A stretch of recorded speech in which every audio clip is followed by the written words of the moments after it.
Everyone, मैं हूं Kailash Sharma, one of the top educator IIT JEE category. आज मैं कुछ अलग करने वाला हूं। आज मैं नीट फिजिक्स 2023 का पेपर सॉल्व करने वाला हूं। क्या ये जो 50 क्वेश्चंस बच्चों को दिए जाते हैं 1 घंटे में सॉल्व किए जा सकते हैं या नहीं किया जा सकते? सो बेसिकली मेरा जो एक्सपर्टाइज है वो बच्चों जेई कैटेगरी में और नीट का पेपर सॉल्व करके मैं एग्जैक्टली बता पाऊंगा आप लोगों को कि इनमें कितना डिफरेंस है या लेवल दोनों के सेम है।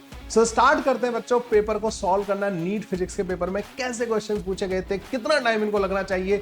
सो स्टार्ट करते हैं बच्चों। आपको मेरे पीछे दिख रहा होगा क्वेश्चन नंबर 1 बच्चों। अब मैं यहां से स्टार्ट करने जा रहा हूं नॉन स्टॉप। इस पूरे पेपर को सॉल्व करने में मुझे कितना टाइम लगेगा मैं चेक करने वाला हूं। अभी जब मैं इसको रिकॉर्ड कर रहा हूं 4:01 हो रखा है, शाम के 4:01 हो रहा है और मैं लास्ट में बताऊंगा कि अभी मेरी घड़ी में कितना टाइम हो रखा है। ठीक है, सो स्टार्ट करते हैं। मैं आप लोगों को भी बच्चों इसका टाइम दिखा देता हूं। यहाँ पे भी इसकी सिस्टम की एक वॉच होगी बच्चों, उसको मैं आप लोगों को दिखा देता हूं जिससे कि आप भी देख सको कि घड़ी में कितना टाइम हो रहा है। मैं टाइमर यहाँ पे इसलिए स्टार्ट नहीं कर रहा बच्चों बिकॉज देखो 4:01 हो रहा है। ठीक है, लास्ट में हम इसको एक घड़ी को एक बार और लेके आएंगे। यहाँ पे वैसे इसको रखा जा सकता है कहीं ना कहीं। ठीक है, मजा आएगा ना। इसको कहीं सेट कर दें, इससे आगे नहीं जा रही है ना, और बहुत बड़ी भी है यार ना। चलो लास्ट में देख लेंगे एक बार ना। तो आप देख पा रहे हो बच्चों करीब 4:02 हो रहे हैं जब मैं इस पेपर को सॉल्व करना स्टार्ट कर रहा हूँ। लास्ट में मैं एक बार और इस घड़ी को लेके आऊंगा बच्चों। ठीक है, चलो बंद करते हैं इसको। अब मैं क्वेश्चन को रीड करना स्टार्ट करने वाला हूँ। बंद हो जाए भाई। चलिए, सो क्वेश्चन नंबर 1 क्या है। In a series LCR circuit the inductance L is 10 milli henry, capacitance is 1 microfarad and the resistance is this 100 ohm. The frequency at which the resonance अगर। बहुत ही सिंपल सा कॉन्सेप्ट, डायरेक्ट फॉर्मूला बेस्ड लग रहा है। तो आप लोगों को पता होना चाहिए बच्चों कि जब रेजोनेंस कंडीशन होती है तो एक्सएल और एक्सी बराबर होते हैं। ये हर बच्चे को पता होता है रेजोनेंस कंडीशन में ना, एक्सएल और एक्सी की वैल्यू बराबर होती है। ओमेगा जो आता है वो 1/रूट के अंदर एलसी के बराबर आता है। एसी अगर पढ़ा और ये फॉर्मूला याद नहीं है तो क्या ही पढ़ा। ठीक है, सो यहाँ पे बच्चों ये ओमेगा हो गया। ओमेगा इज इक्वल टू 1/रूट के अंदर एल की वैल्यू पुट कर दो बच्चों 10 मिली हेनरी। तो ये हो जाएगा बच्चों 10⁻⁻² के बराबर, और वो हो जाएगा बच्चों 10⁻⁻⁶ के बराबर। तो ये आ जाएगा बच्चों 10⁴ रेडियन पर सेकंड के बराबर। मैंने ऑप्शंस में जाके देखा रेडियन पर सेकंड, ये क्या हर्ट्ज में भी दिए। तो ये तो बच्चों दोनों मैच नहीं कर रहे रेडियन पर सेकंड वाले, मतलब मुझे इसकी फ्रीक्वेंसी कैलकुलेट करनी पड़ेगी। फ्रीक्वेंसी का फॉर्मूला होता है बच्चों ω/2π के बराबर। इसमें तो बहुत ज्यादा टाइम लग गया, इतना टाइम नहीं लगना चाहिए था। 50 क्वेश्चन सॉल्व करने 1 घंटे में 1 मिनट से ज्यादा नहीं लगना चाहिए था मेरे को। खैर 10⁻⁴/2π 2π 3.14, तो ये बच्चों कुछ हो जाएगा 10/6.28 इंटू 10⁻3। ये बच्चों कुछ बनेगा तुम्हारे पास 1.6 किलो हर्ट्ज के आसपास। मैं देखता हूं क्या ऑप्शन ज्यादा क्लोज है इन दोनों में से। ये दे रखा है 15 पॉइंट्स मतलब 16 किलो हर्ट्ज, ये 1.6 किलो हर्ट्ज के आसपास है। ये ऑप्शन बच्चों क्लिक कर मतलब टिक कर दूंगा मैं और आगे बढ़ जाऊंगा। तो पहला क्वेश्चन ठीक था। इस क्वेश्चन को मतलब जेई मेन लेवल कह सकते हैं। अगले क्वेश्चन पे आ जाते हैं। The magnitude and the direction of the current in the following circuit is. Okay, एक सिंपल सा सर्किट दे रखा है, जेई मेन में आते हैं, ऐसे भी आते हैं। ठीक है, इसमें मुझे बताना है बच्चों magnitude and direction of the current from A to B, B to A through a point E, मतलब ई वाले पॉइंट से बताना है और डायरेक्शन बतानी है उसकी। मैं यहाँ पे देख पा रहा हूँ बच्चों ये 10 वोल्ट की बैटरी है, 5 वोल्ट की बैटरी है। 10 वोल्ट वाली डोमिनेट कर रही होगी नेट करंट, तो नेट करंट इधर की तरफ फ्लो कर रहा होगा। तो करंट की डायरेक्शन मेरे को पता लग चुकी है, ए से लेके बी की तरफ होगी। अगर मैं देखूं तो ये सारे रेजिस्टेंस बच्चों सीरीज में लगे होंगे और इफेक्टिव ईएमएफ जो आएगा इसका वो आ जाएगा 10 - 5 के बराबर। और ये देखूं 7 और 1 8 हो तो 10, तो बच्चों 5/10 एम्पियर इसका करंट होगा, मतलब 0.5 ampere from A to B. कौन सा ऑप्शन है बच्चों? 0.5 ampere from A to B. मुझे लगता है पिछले वाले क्वेश्चन में मैंने ज्यादा टाइम ले लिया था, इस वाले में मैंने टाइम सेव कर लिया। Okay, so 1 option is the correct option. अगले क्वेश्चन में आ जाते हैं बच्चों। If the galvanometer G does not show any deflection in the circuit shown, the value of R is given by। ऐसे भी बच्चों जेई मेन लेवल में आते हैं, मतलब ना जेई मेन में मैं बताता जा रहा हूँ ये जेई मेन से कितना सिमिलर है पेपर ना। ये आता है बच्चों। अभी तक तो मुझे कुछ ज्यादा मतलब इजी लगा नहीं, मतलब ना अभी तक तो ठीक ही है। ठीक है, उसमें भी जेई मेन में भी इजी क्वेश्चन भी आते हैं और इस लेवल के आते हैं। ये कह रहे हैं कि गैल्वेनोमीटर कोई डिफ्लेक्शन शो नहीं कर रहा, मतलब इस वाले में करंट कितना हो गया बच्चों? 0 के बराबर। 2 वोल्ट की बैटरी है बच्चों, यहाँ पे यहाँ 10 वोल्ट की बैटरी लगी हुई है। अच्छा, इसमें कोई करंट नहीं है तो इसको हटा सकते हैं बच्चों, हम वायर से रिप्लेस कर सकते हैं। ठीक है, तो मुझे ये समझ में आ गया कि यहाँ से यहाँ तक का जो पोटेंशियल डिफरेंस है वो 2 वोल्ट के बराबर हो गया। यहाँ से यहाँ तक का जो पोटेंशियल डिफरेंस है बच्चों 8 वोल्ट के बराबर होगा, क्योंकि टोटल 10 वोल्ट के बराबर लगा रखा है आपने। अब बच्चों जो भी करंट इसमें जा रहा होगा ना इस वाले रेजिस्टर में, उधर तो जा ही नहीं रहा है, गैल्वेनोमीटर का डिफ्लेक्शन ही नहीं है, तो करंट नीचे की तरफ जा रहा होगा। ओके, तो टोटल रेजिस्टेंस जो है अगर मैं देखूं ये 8 वोल्ट है, तो बच्चों अगर इसमें करंट की वैल्यू देखूं तो 8/400 के बराबर आ जाएगी। अगर मैं इसको लिखूं तो बच्चों 2 डिवाइड बाई 100 के बराबर करंट आ जाएगा। अब यहां से यहां तक का जो पोटेंशियल डिफरेंस है वो 2 वोल्ट के बराबर है। 2 is equal to I into R, तो आर की वैल्यू आ जाएगी बच्चों 2 डिवाइडेड बाई 2 इंटू 100। लो जी बच्चों, ये ज्यादा डिफिकल्ट क्वेश्चन ये भी नहीं था, 100 ओम हमारे पास आंसर आ जाएगा। तो 100 ओम कौन सा वाला है बच्चों? ये वाला। सो 3 क्वेश्चन हो चुके हैं और मुझे लगता है कि अभी तक मेरा सब टाइम जो है बिल्कुल सही चल रहा है। आगे बढ़ते हैं बच्चों। The temperature of the gas is minus का 50 degree Celsius. To what temperature the gas should be heated so that the RMS speed is increased by 3 times. Increased by बोला है ना इन्होंने, इंक्रीज्ड टू। ये बच्चों बहुत कई बार बहुत इंपॉर्टेंट होता है।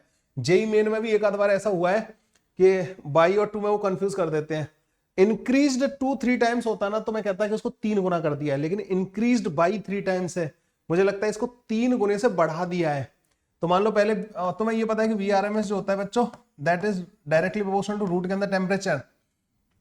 अब उन्होंने 3 टाइम्स बढ़ा दिया है, 3 टाइम्स से बढ़ा दिया है। अब मुझे पता नहीं इससे आंसर आएगा नहीं आएगा, लेकिन मैं इसमें बहुत मतलब जब भी ऐसा कोई क्वेश्चन होता है ना तो मैं इसको बहुत ध्यान से देखता हूँ। ठीक है, अब चाहे इसको एक्सपीरियंस से गई है चाहे कैसे भी गई है, अगर ये 2 होता ना इंक्रीज्ड टू 3 टाइम्स तो मैं इसको 3 गुना कहता, मैं इसको 4 गुना के हिसाब से सॉल्व करके देखता हूँ। तो मैं कह रहा हूँ वीआरएमएस को आपने 4 गुना कर दिया, अगर आप इसको 4 टाइम्स करते हो तो बच्चों ये ध्यान रखना कि टेम्परेचर को 16 टाइम्स करना पड़ेगा। गैस तुमने चेंज नहीं किया, टेम्परेचर को सिर्फ चेंज किया है, तो 16 टाइम्स करना पड़ेगा। पहले टेम्परेचर कितना था? इनिशियल टेम्परेचर देखो माइनस का 50। ये हमेशा ध्यान रखना कि टेम्परेचर जो है ना केल्विन में यूज होता है यहाँ पे ना इस वाले फॉर्मूले में। तो ये आ जाएगा बच्चों तुम्हारे पास माइनस 223 केल्विन। पहले इतना टेम्परेचर था। फाइनल टेम्परेचर कितना हो जाएगा इसका? 16 गुना 223 इंटू 16। 16 से मल्टीप्लाई करना बच्चों, 16 48, 16 दूनी 32 और 4 36, 16 दूनी 32 और 3 35, इतना आ गया। क्या कोई आंसर है 3568 केल्विन? नो, केल्विन में सिर्फ 2 ऑप्शन दे रखे हैं। यार बढ़िया लग रहा है मेरे को पेपर अभी तक तो ना। तो फाइनल टेम्परेचर को फिर मुझे डिग्री सेल्सियस में कन्वर्ट करना पड़ेगा 3568। इस पेपर को सॉल्व कर लोगे ना बच्चों, मुझे लगता है कि अगली बार तुम्हारी बहुत हेल्प हो जाएगी इससे ना। 273 कितना आ जाएगा बच्चों? यहाँ से 5 और 16 में से ये घटाए बच्चों 9 और 2। देखना बच्चों कोई डिग्री सेल्सियस में 3295 दे रखा है। यस 3295 हमें मिल गया। चलो भाई जल्दी जल्दी करते हैं, मुझे मैं ऐसा ना हो कि 1 घंटे से ज्यादा टाइम लग जाए मेरे को ही। ठीक है ना, कोशिश करनी है कि जल्दी से जल्दी खत्म हो जाए। The ratio of the radius of gyration of a solid sphere of mass m and radius r about its own axis to the radius of gyration of the thin hollow sphere of the same mass and the radius about the axis। Radius of gyration जो होती है ना बच्चों, जैसे solid sphere है तो उसका moment of inertia divided by m का रूट, ये होती है बच्चों रेडियस ऑफ gyration। तो रेडियस ऑफ gyration आ जाएगी बच्चों 2/5 mr²। ये तो फॉर्मूला याद है मेरे को ना, मुझे क्या तुम्हें भी याद है। ठीक है, के फॉर हॉलो स्फीयर जो आएगा ना बच्चों, इन्होंने बोला है हॉलो स्फीयर के लिए भी, वो आएगा रूट के अंदर 2/3 mr² डिवाइडेड बाई m। इसको काट दिया बच्चों तो यार होगा रूट के अंदर 2/3 r। और रेडियस ऑफ gyration k से रिप्रेजेंट करते हैं। सॉलिड स्फीयर के लिए कितना आ रहा होगा बच्चों? रूट के अंदर 2/5। तो बच्चों ये क्या आ जाएगा तुम्हारे पास? Radius of solid sphere, radius of gyration of solid sphere divide by radius of gyration of the hollow sphere. ये आ जाएगा बच्चों तुम्हारे पास, इन दोनों को कर देंगे डिवाइड और ये बनेगा बच्चों रूट के अंदर 5 डिवाइड बाई 3 के बराबर। रूट के अंदर 5 डिवाइड बाई 3 कहाँ है भाई? ओ ऐसा भी होता है क्या यहाँ पे? भाई मुझे नहीं पता, तुम्हारे नीट वालों ने कुछ और आंसर दिया हो या क्या। मेरा आंसर तो भाई आ रहा है, मेरा नहीं आ रहा है। इसमें से कोई ऑप्शन मैच ही नहीं कर रहा यार। एक पेपर बनाते हैं लोग, इसमें भी गलती कर देते हैं क्या? पता नहीं, देखिए इसमें कमेंट नहीं करना चाहता। इसमें मेरा आंसर बच्चों ये आ रहा है। ठीक है, तो ये पांचवा क्वेश्चन हो गया बच्चों ना। मेरा चौथा आंसर दिया इन्होंने 3/5, पता नहीं कैसे दे दिया भाई। रेडियस ऑफ gyration बच्चों ये नहीं आएगा, और पता नहीं इन्होंने फिर क्या किया होगा, बोनस किया होगा या नहीं किया होगा, क्योंकि मैं यार जेई कैटेगरी का फैकल्टी, मुझे ज्यादा पता नहीं कि क्या किया इन्होंने। मैं तो मैंने पेपर टाइप कराया, मैंने कहा चलो इसको सॉल्व करना स्टार्ट करते हैं। सो पता नहीं किसी ने आंसर इसमें टाइपिंग में मिस्टेक है क्या है, वो मैंने चेक नहीं किया, क्योंकि मैंने बताया ना कि मैं पेपर को आपके सामने सॉल्व करता जा रहा हूँ। तो जो भी हुआ है I don't have any idea कि what was actually answer of that question। ठीक है, a Carnot engine has an efficiency of this when its source is at the temperature of 327 degree Celsius, the temperature of the sink is। इसका तो direct formula होता है 1 minus का TL/TH is equal to efficiency. Efficiency बच्चों इसकी 1/2 के बराबर आ जाएगी, मतलब TL/TH जो है ये बच्चों 1/2 के बराबर आ जाएगा। तो इन्होंने किसका पूछा बच्चों? सिंक का टेम्परेचर, मतलब लोअर टेम्परेचर पूछा है इन्होंने ना। तो ये TH डिवाइड बाई 2 के बराबर आ जाएगा। ये ध्यान रखना, ये सारे टेम्परेचर केल्विन में होते हैं, टेम्परेचर डिफरेंस डिग्री सेल्सियस में लेते हैं, बाद में हम केल्विन में लेते हैं। इसको 273 से अगर ऐड करोगे ना बच्चों तो ये 600 हो जाएगा। 600 डिवाइडेड बाई 2, ये बच्चों तुम्हारे पास आ जाएगा 300 केल्विन के बराबर। तो ये 27 डिग्री सेल्सियस इजी क्वेश्चन था। ठीक है, फोर्थ वाला आंसर आ जाएगा इसका, बहुत आसान था। The bullet is fired from the gun at a speed of 280 meter per second in the direction of 30 degree above the horizontal. The maximum height attained by the bullet is maximum height attained by the bullet. तो बच्चों ये तो direct formula लगा देंगे ना, hmax is equal to u square sine square theta. ठीक है, projectile का इजी क्वेश्चन है, डिवाइड बाई 2g। देखना भाई hmax क्या है, hmax आ जाएगा। मतलब बहुत ज्यादा मुझे डिफरेंस नहीं लग रहा भाई अभी तक ना, मतलब ठीक है। अगर जैसे इसको मैं डिफिकल्टी लेवल अगर जेई मेन के पेपर क्वेश्चन का बोलूं 10 तो इसका 9 मान के चलो अभी तक ना, मतलब पर कुछ ज्यादा डिफरेंस नहीं है। तो ये आ जाएगा बच्चों 280 इंटू 280।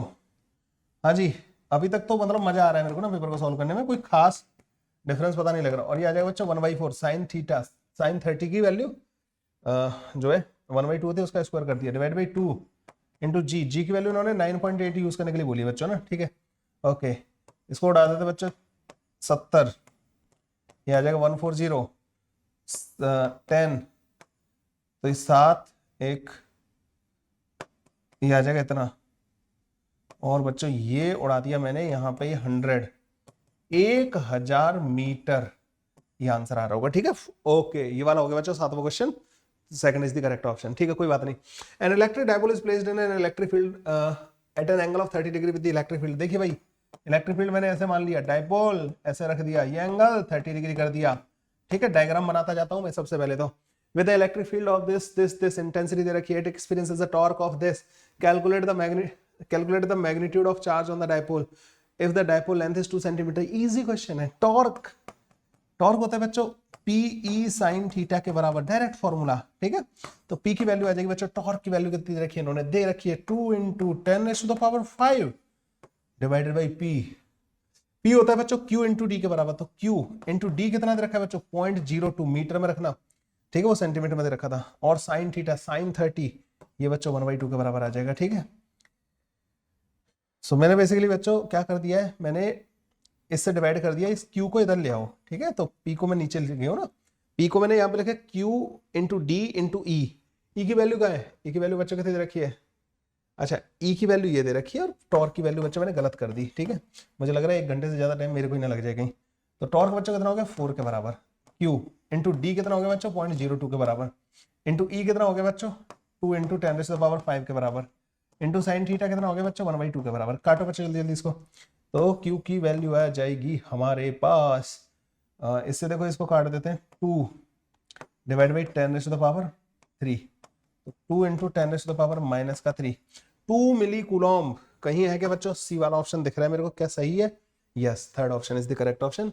8वां हो गया बच्चों। 9th नंबर क्वेश्चन क्या है बच्चों, given below are the 2 statement. अभी तक तो मजा आ रहा है भाई। ठीक है, स्टेटमेंट वाले क्वेश्चन ये हमारे जेईई मेन में भी आते हैं।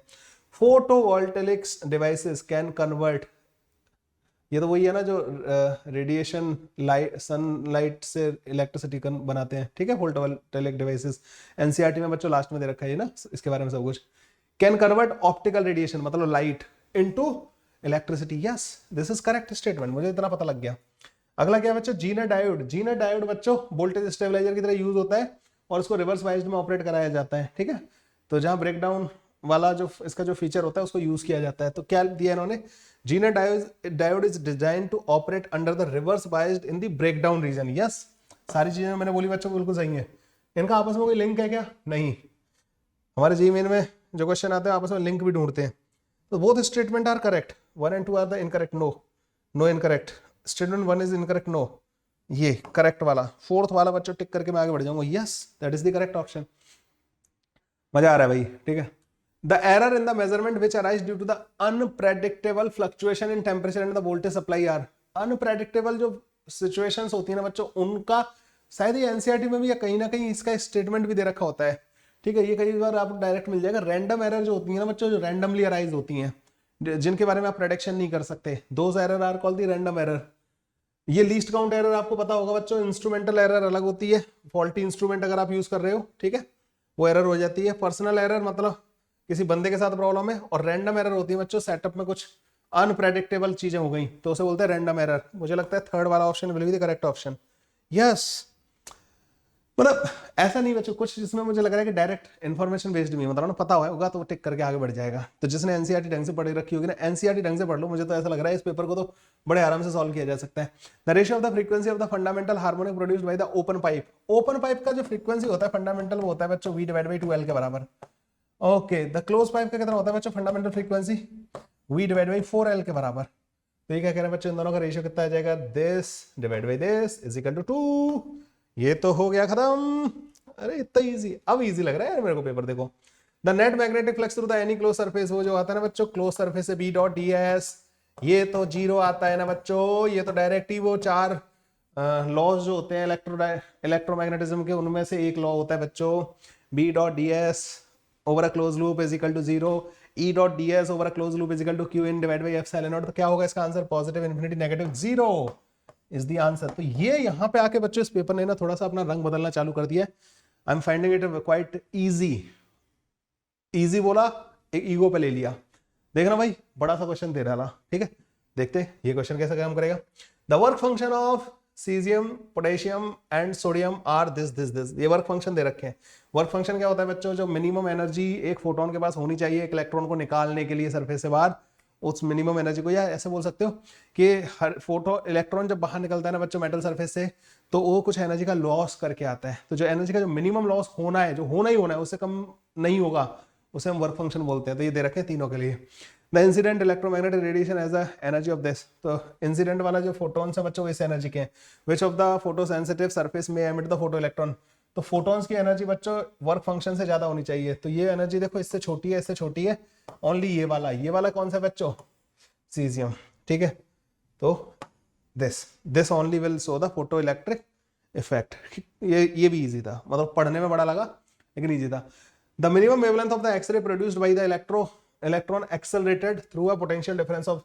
ये तो एक्सरे का डायरेक्ट, एक्सरे में दो ही फॉर्मूले होते हैं, मोस्टली लॉ होता है और एक होता है बच्चों लैम्डा कट ऑफ वाला। तो E into V, ये SC divide by lambda cut off के बराबर होती है या लैम्डा मिनिमम के बराबर होती है। तो lambda minimum is equal to SC divide by E into V के बराबर होता है। तो मुझे पता है बच्चों ये A वाला ऑप्शन आ रहा होगा इसका करेक्ट।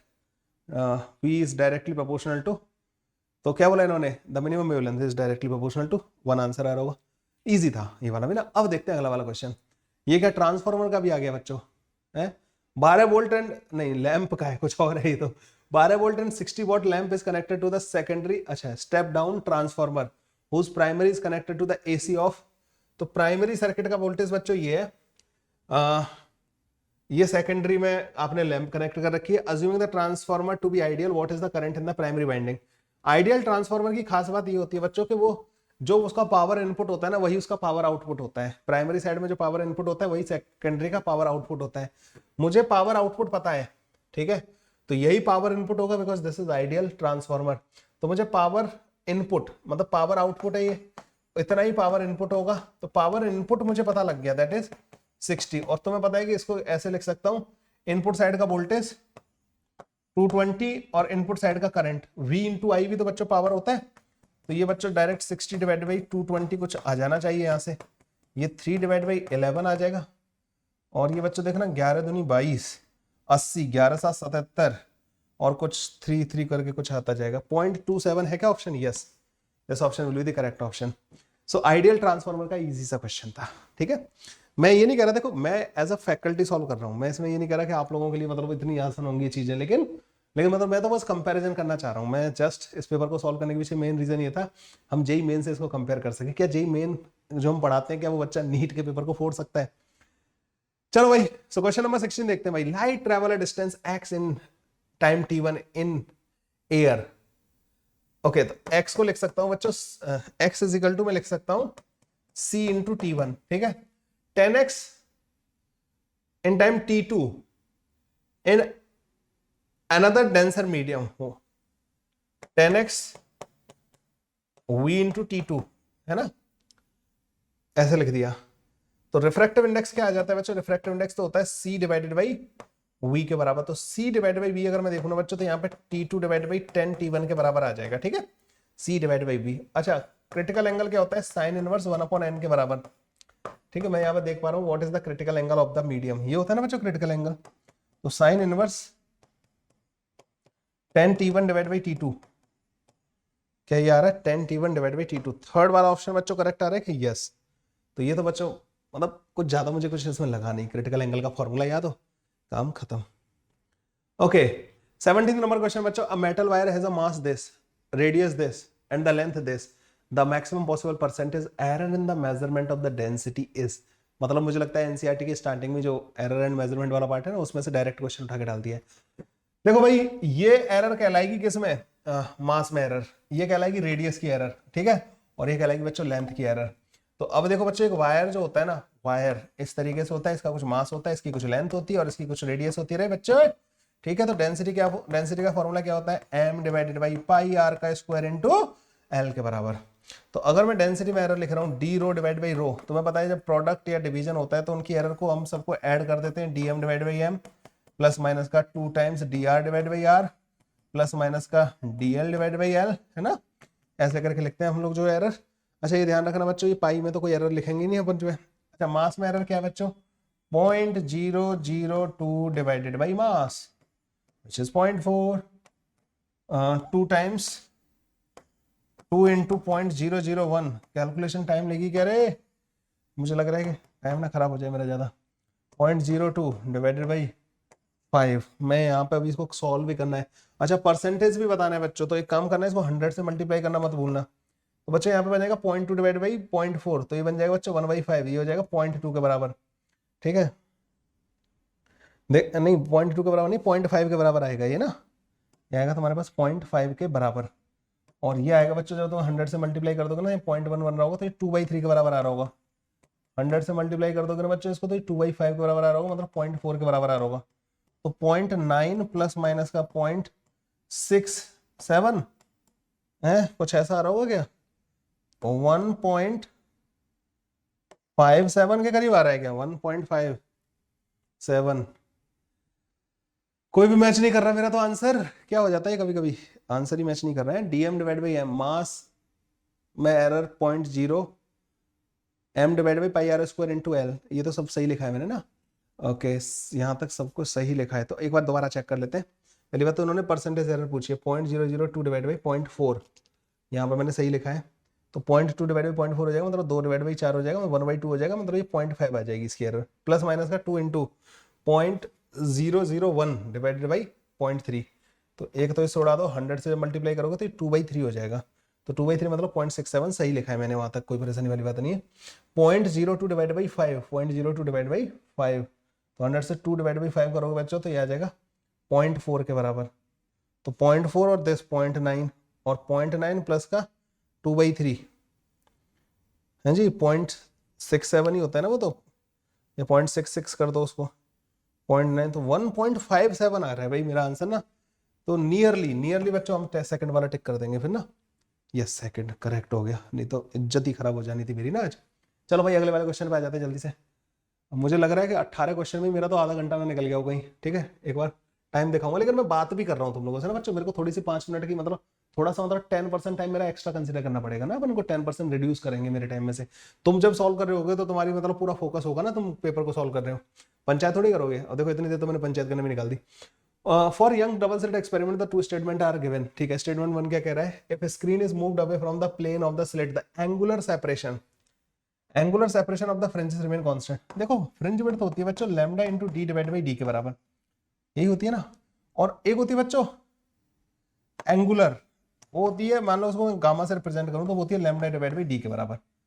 इसमें बच्चों कैपिटल डी नहीं आता, कैपिटल डी मतलब जो स्क्रीन और स्लिट्स के बीच का जो डिस्टेंस होता है ना वो नहीं आता। एंगुलर फ्रिंज विड्थ में कैपिटल डी नहीं आता, फ्रिंज विड्थ में आता है।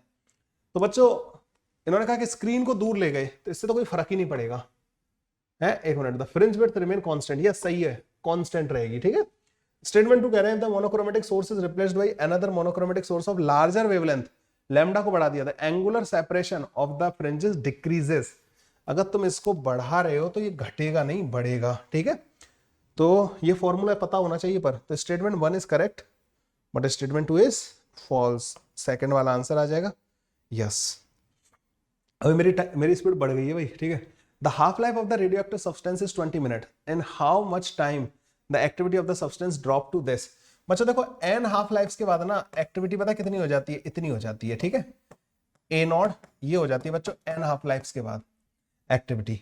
तो ये कह रहे हैं, यहां पे कह रहे हैं कि a नॉट बाई 16 हो गई है मान लो ना, तो इसका मतलब हुआ कि 2 की पावर 4, मतलब 4 हाफ लाइफ्स हो गई, 4 हाफ लाइफ्स, ठीक है।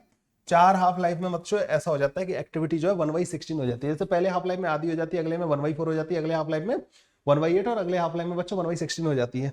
तो 4 हाफ लाइफ हो चुके होंगे बच्चों ना। 4 हाफ लाइफ का मतलब रेडियो एक्टिविटी इसकी हाफ लाइफ है कितनी बच्चों 20, 4 मतलब 80 मिनट, ठीक है।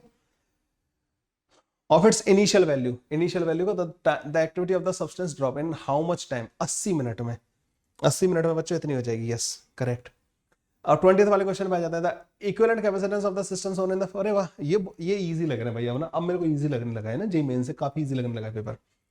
सो 3 और 3 बच्चों ये कितना हो जाएगा बच्चों इन दोनों का पैरेलल में, तो ये दोनों ऐड हो जाएंगे 6 और 6 इंटू 3 डिवाइडेड बाई 6 प्लस का 3। क्या तुम भी इतनी स्पीड से इसको सॉल्व कर पा रहे हो? 2 माइक्रोफैराड बच्चों इसका इक्विवेलेंट कैपेसिटेंस आ रहा होगा, ठीक है। ये तो बहुत ईजी है, बहुत ईजी क्वेश्चन है। अच्छा ठीक है, मैं बता दूंगा अगर कोई डिफिकल्ट होगा ना। Resistance of the carbon determined from the colour code. अच्छा एकदम ऐसा प्रेडिक्टेबल टाइप का लग रहा है कि यार ये कॉन्सेप्ट पढ़ लो, नीट का पेपर तुम बड़े आराम से करके आ जाओगे, नीट में उसी से क्वेश्चन आएंगे। जैसे मैं जेईई मेन में भी पढ़ाता हूँ वैसे इसको ना, कलर कोडिंग को, BB Roy great Britain very good wife with gold and silver, कुछ ऐसे करके पढ़ा होगा आप सब लोगों ने। तो बच्चों यहाँ पे हमें पता है कि पहला कलर होता है बच्चों black, brown, red, orange, yellow, ठीक है, ऐसे करके चलता जाता है, ठीक है। पहला जो नंबर होता है ना बच्चों, इसको अपन ऐसे लिखेंगे 22 × 10⁻3, ठीक है। पहला जो नंबर होता है ना बच्चों, इसके सामने 0 1 2 3 4, तो जो पहला नंबर होता है ना 2 है, तो 2 किसके सामने आ रहा है बच्चों? रेड के सामने। पहला कलर होगा बच्चों इसका रेड, पहली स्ट्रिप जो होगी। अगला भी नंबर 2 है बच्चों, ठीक है। अगेन दोनों नंबर हमें यहाँ से ऐसे मिल जाते हैं, आप लोगों ने भी ऐसे ही पढ़ा होगा। अगला भी बच्चों कलर इसका रेड है। 10⁻3 यहाँ पे होता है बच्चों 10⁻0, 10⁻1, 10⁻, तीसरे चीज के लिए 10⁻2, 10⁻3। तो 10⁻3 बच्चों किसके सामने आ रहा है बच्चों? ऑरेंज वाले के सामने, ठीक है। तो इन्होंने क्या बोला था? Colour of the third band must be orange, खत्म, ठीक है। थर्ड बैंड जो है ऑरेंज होगा। और ये 5% तो बच्चों किसके लिए आता है? एक मुझे पता है गोल्ड के लिए कम आता है, अरे ना जरूरत ही नहीं है अभी ना। चलो आगे बढ़ते हैं। तो तुम्हें पता होना चाहिए भाई, याद रखना, हमें तो एडवांस में इतना सब कराने की जरूरत नहीं पड़ती ना, जेईई मेन वालों को तो मैं करवा देता हूँ। An AC source is connected to the capacitor C due to the decrease in its operating frequency. अच्छा, एसी सोर्स को बच्चों कैपेसिटर से कनेक्ट कर दिया, उसकी ऑपरेटिंग फ्रीक्वेंसी को डिक्रीज कर रहे हैं। Displacement current increases, displacement current decreases, capacitive reactance. अच्छा, कैपेसिटिव रिएक्टेंस का तो फॉर्मूला बच्चों मुझे पता है कि x = 1/ω × c होता है। आपने ओमेगा का क्या कर दिया बच्चों? Due to decrease in the operating frequency, omega को घटा दिया है, तो x बढ़ेगा, ठीक है। ये कह रहे हैं कांस्टेंट रहेगा, गलत हो गया। कैपेसिटिव रिएक्टेंस डिक्रीजेस, नहीं, उसको ओमेगा को घटाया तो ये बढ़ेगा, ये भी गलत हो गया। मतलब मुझे डिस्प्लेसमेंट करंट चेक करना पड़ेगा क्या? मैंने तो भाई कांस्टेंट वालों के लिए तो किया है, कांस्टेंट वोल्टेज सोर्स लगा दिया भाई, खतरनाक। तो ये कोई कैपेसिटर है बच्चों, ठीक है। डिस्प्लेसमेंट जो करंट होता है ना बच्चों, वो कुछ ε0 × d phi e divided by dt के बराबर होता है। ये phi e जो होता है ना बच्चों, ये इलेक्ट्रिक फील्ड इनटू एरिया के बराबर होता है। अब यहां से यहाँ तक का जो पोटेंशियल डिफरेंस है ना, वो मान लो v0 sin ωt मान लिया मैंने ना, क्योंकि आपने इसको ऑल्टरनेटिंग सोर्स से कनेक्ट कर दिया है। तो ये तो पोटेंशियल डिफरेंस आया। तुम्हें पता होगा कि E × d जो होता है ना, वो पोटेंशियल डिफरेंस के बराबर होता है, मतलब इलेक्ट्रिक फील्ड आ जाएगा बच्चों v डिवाइडेड बाई d के बराबर। ये थोड़ा मेरे को डिफिकल्ट क्वेश्चन लग रहा है भाई अभी तक ना, क्योंकि डिस्प्लेसमेंट करंट मेरे को चेक करने के लिए बोल दिया इन्होंने।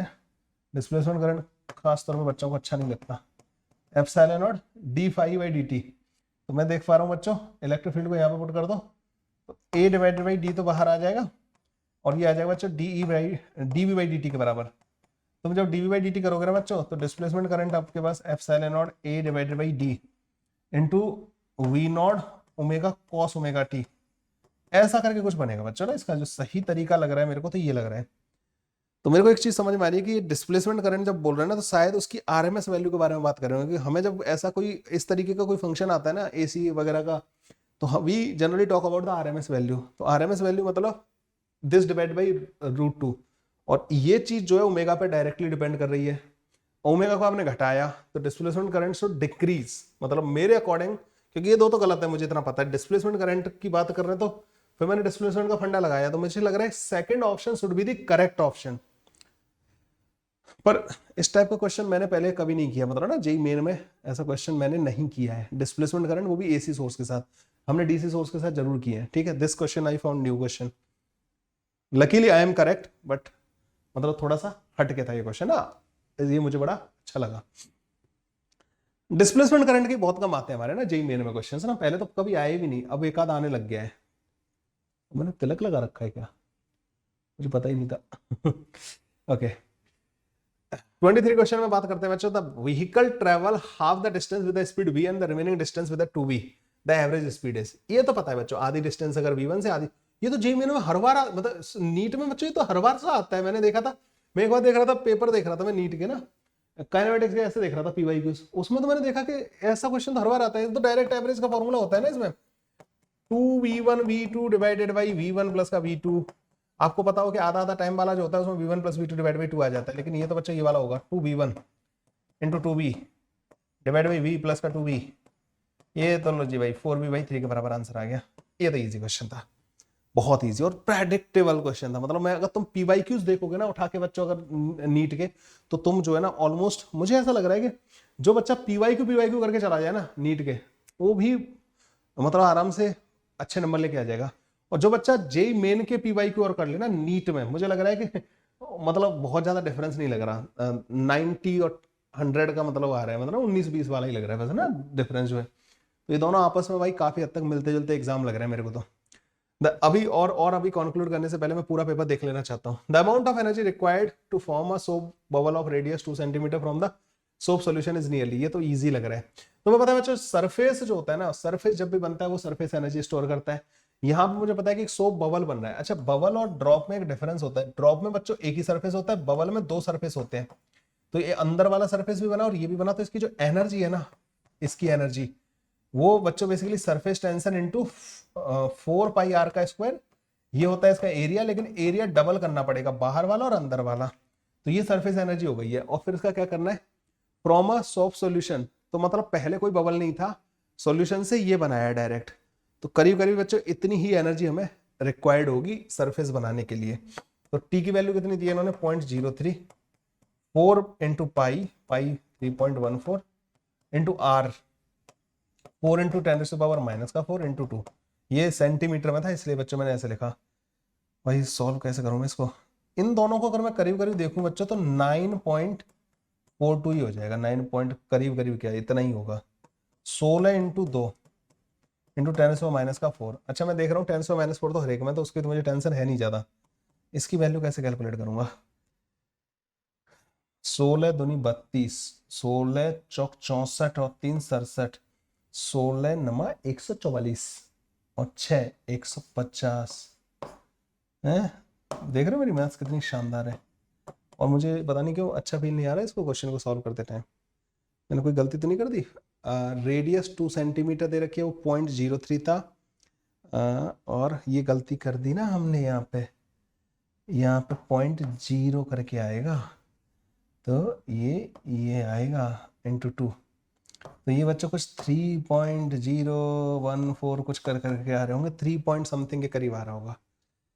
तो मेरे ख्याल से second option should be the correct if I am not the wrong. Calculation तो मैं गलत कर देता हूँ वैसे, ऐसा कोई बड़ी बात नहीं है। The venturimeter works on, venturimeter बच्चे एक डिवाइस होती है which is used to measure the flow rate flow of fluid. कुछ आप लोगों ने देखा होगा बच्चों, ऐसे क्रॉस सेक्शन को, हॉरिजॉन्टल पाइप के क्रॉस सेक्शन को वेरी करा के कुछ ऐसी डिवाइस बनाते हैं ना अपन, इसे वेंचुरीमीटर बोलते हैं बच्चों। ये और ये कौन से चैप्टर में पढ़ते हैं अपन, जो है फ्लूइड मैकेनिक्स में बच्चों, फ्लूइड डायनामिक्स वाला जो पार्ट आता है ना, बर्नौलीज इक्वेशन, ठीक है, वही पढ़ते हैं। कंटिन्यूटी ऑफ बर्नौली 2 लग रही होती है इसमें। तो Bernoulli's principle, principle of the parallel axis, ये क्या है, principle of the perpendicular axis. अच्छा ये पैरेलल और ये मोमेंट ऑफ इनर्शिया वाले हो गए। हाइगन प्रिंसिपल वेव ऑप्टिक्स में चला गया, पागल हूँ क्या मैं जो इनमें जाऊंगा। बर्नौलीज इक्वेशन फ्लूइड के बारे में बात करता है। In hydrogen spectrum, the shortest wavelength in the Balmer series is lambda. The shortest wavelength in the bracket series is Lyman-Balmer-Paschen bracket. ऐसे ही होता है ना? सही बोल रहा हूँ या नहीं बोल रहा हूँ? तो शॉर्टेस्ट वेवलेंथ बच्चों n इक्वल टू 2 में जब आ रहा होता है ना तो बामर सीरीज बोलते हैं उसको ना, इन्फिनिटी से 2 में। पाशन होता है बच्चों n इक्वल टू 3 वाला, और ब्रैकेट यही होता है ना 4 बार फिर फंड करके होती है शायद, है ना।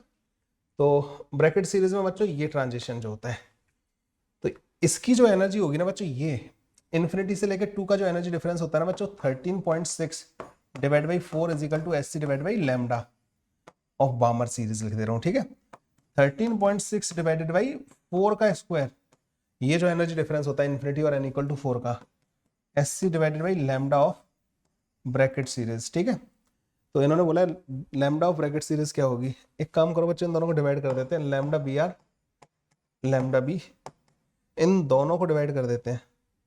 4 के बराबर आ रहा है क्या, 4 लैम्डा के बराबर आ रहा है क्या, ठीक है ठीक है, आ गया। आगे बढ़ते हैं। The potential energy of a long spring when stretched by 2 centimeter is this. Potential energy होती है बच्चों हाफ के एक्स स्क्वायर होती है, ठीक है। If the spring is stretched by 8 centimeter, मतलब 4 गुना, मतलब पोटेंशियल एनर्जी 16 गुना। क्या यार ऐसे क्वेश्चन कर होते हैं क्या, इसने टाइम सेव कर लिया मेरा, गलत ना हो जाए जल्दबाजी के चक्कर में, हीरो तो मैं बन रहा हूँ। अब full wave rectifier circuit consist of, full wave rectifier बच्चों किस काम आता है, रेक्टिफायर एक ऐसी डिवाइस होती है जो कि एसी को डीसी में कन्वर्ट करती है, ठीक है।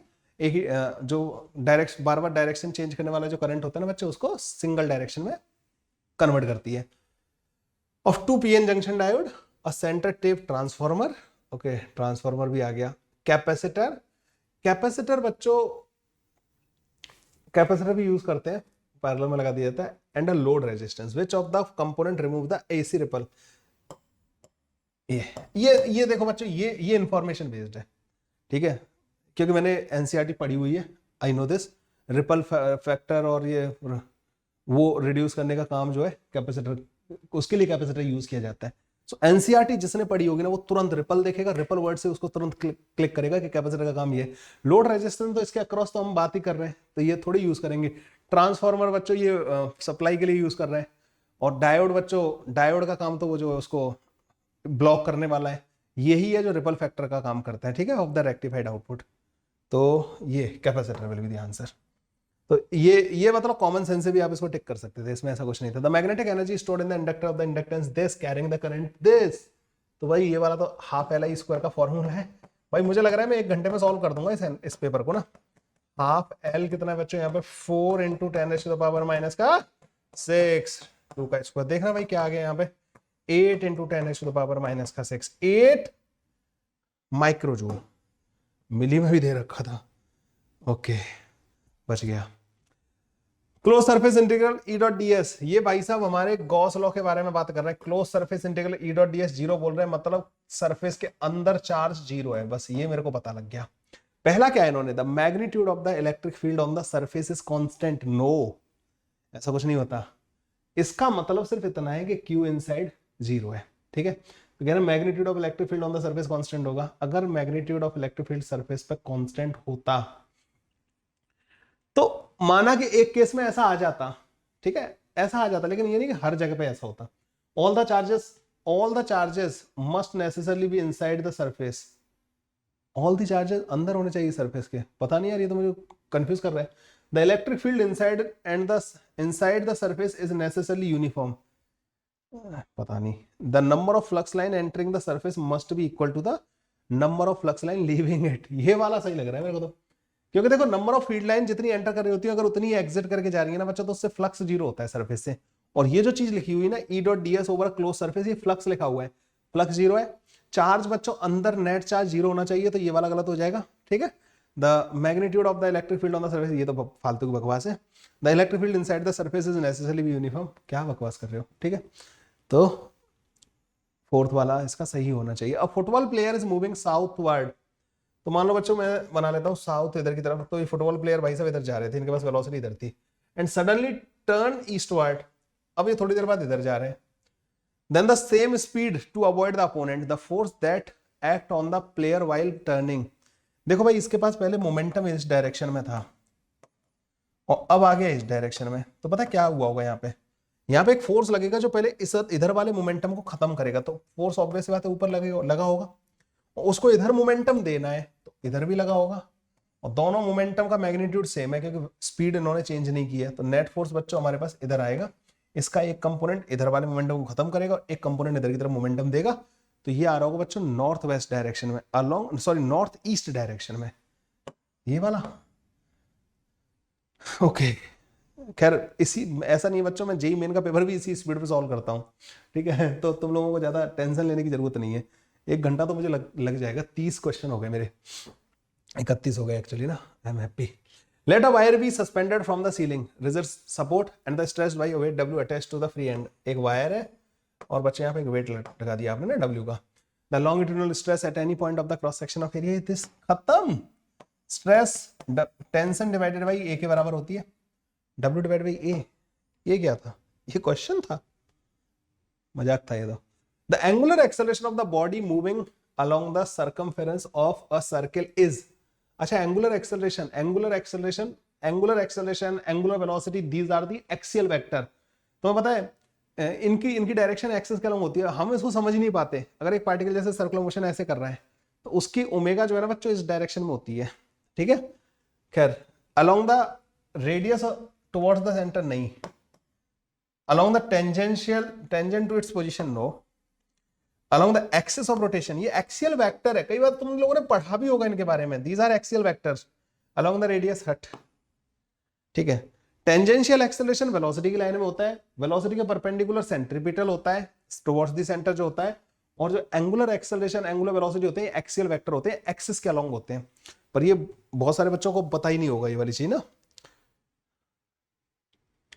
In a plane electromagnetic wave traveling in the free space, the electric field component oscillates sinusoidally. This hertz, ठीक है। Amplitude of this volt, ये आते हैं हमारे भाई जे मेन में ना, ये क्वेश्चन आता है इस तरीके का। Then the amplitude of the oscillating magnetic field is, मैं इसको याद करवाता हूँ जैसे E equal to B C करके याद करवाता हूँ इसको ना, बच्चों को बहुत आराम से याद हो जाता है, E को थोड़ा सा टोन चेंज कर दो ए बी सी, ठीक है, मतलब ए बी सी ऐसे करके बच्चे रट लेते हैं इसको ना, तो इलेक्ट्रिक फील्ड, मैग्नेटिक फील्ड और speed of wave, electromagnetic wave का जो रिलेशन होता है ना बच्चों, वो ये होता है, यही इनके एम्पलीट्यूड का रिलेशन होता है, यही बच्चों इनके आरएमएस वैल्यू का रिलेशन होता है।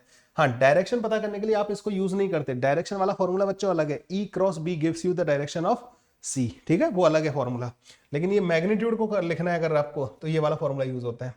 तो यहाँ पे बच्चों एम्पलीट्यूड कितना दे रखा है इसका 48, बी की वैल्यू पूछी है तो सी से डिवाइड कर दो 3 × 10⁸ and this is equal to B, B आ जाएगा बच्चों तुम्हारे पास 16 × 10⁻⁻8, ठीक है, तो 1.6 × 10⁻⁻7, ये आंसर आ जाना चाहिए। अरे वाह यार। Two bodies of mass 9m and 9m are placed at a distance r. The gravitational potential on the line joining the two bodies where the gravitational field equals to 0.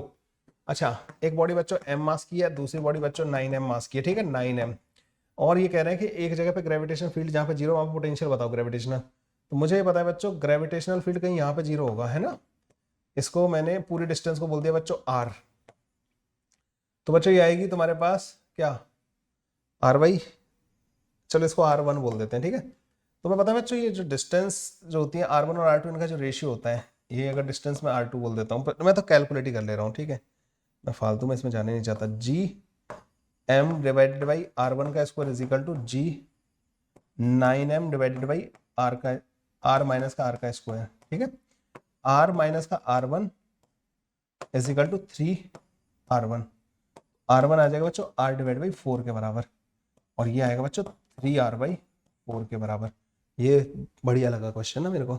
अब ग्रेविटेशनल पोटेंशियल लिख रहा हूँ बच्चों ना मैं यहाँ पे, gravitational minus का GM divided by R1 minus का G9M डिवाइडेड बाई R2, ठीक है, तो माइनस का G, अच्छा उनके बीच का डिस्टेंस, टोटल डिस्टेंस कितना दे रखा है R, तो मतलब कैपिटल, ये जो स्मॉल r माना है कैपिटल R मानना है पर को ना, GM divided by R divide by 3, ठीक है, R1 की वैल्यू R/3 के बराबर दे रखी है, सॉरी R4, ये तो टाइम ले रहा है यार, बहुत ज्यादा टाइम ले रहा है 4GM डिवाइडेड बाई 9 कहां से आ गया यार, अच्छा 9 ऊपर था और 3R, तो 3 से 3 कट गया बच्चों ये, 12 16 माइनस का 16 GM डिवाइडेड बाई R। देखो भाई आ रहा है क्या, मेरा ये बी ऑप्शन आ रहा है। चलो सही हो गया। समझ गए क्वेश्चन क्या था? 2 पॉइंट मास थे बच्चों, उनके बीच में एक पॉइंट पे जहाँ पे इनका ग्रेविटेशनल फील्ड जीरो आएगा, वहां पे पोटेंशियल पूछा था। तो मतलब वो जगह पता करना कि कहाँ ग्रेविटेशनल फील्ड जीरो आएगा। ठीक है, मैंने ग्रेविटेशनल फील्ड दोनों का लिखा, इसकी वजह से लिखा, इसकी वजह से लिखा, जीरो करके मैंने पता कर लिया कि R/4 पे, मतलब इस वाले से R/4 पे, तो इस वाले से 3R/4 पे, वहां पे मैंने पोटेंशियल का फॉर्मूला लिख दिया, दोनों की वजह से पोटेंशियल ऐड हो जाएगा। ठीक है, 35 हो गया बच्चों complete. 36 in the figure shown what is the equivalent focal length of the combination of the lens.